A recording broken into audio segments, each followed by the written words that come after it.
BJP నేతలు bank లావాదేవీలు వెల్లడించాలని అమిత్ షా ఆదేశించినట్లు తెలుస్తుంది. ఇక దీనిపై మరింత సమాచారం మా రిపోర్టర్ శిరీష్ అందిస్తారు. శిరీష్, చెప్పండి.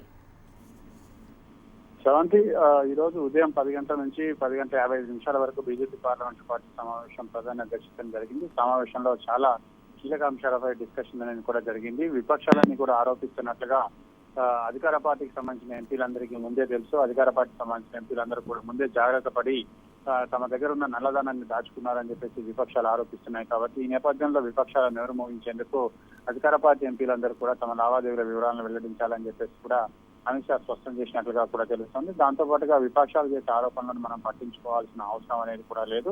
మన పనితీరుతోటే వాళ్ళకు జవాబు చెప్దామని చెప్పేసి కూడా ప్రధాని వీళ్ళకు సూచించినట్లుగా కూడా తెలుస్తోంది.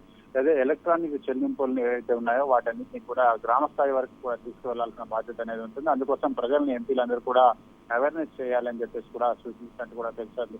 అయితే ఎంపీలందరూ లావాదేవీలు వెల్లడి అనేది కొంత కీలకమైన అంశమైనప్పటికీ కూడా చాలా మంది ఎంపీలు దీని పట్ల లోపల అసంతృప్తిగా కూడా ఉన్నట్లుగా తెలుస్తోంది. ఎందుకంటే అధికార పార్టీ సంబంధించిన ఎంపీలు అయినప్పటికీ కూడా ఈ విధంగా ఆ పార్టీ అధ్యక్షుడు పోవడం అనేది వాళ్ళకు కొంత ఇబ్బంది కలిగించే అంశంగానే చెప్పొచ్చు. Right, thank you Sirish.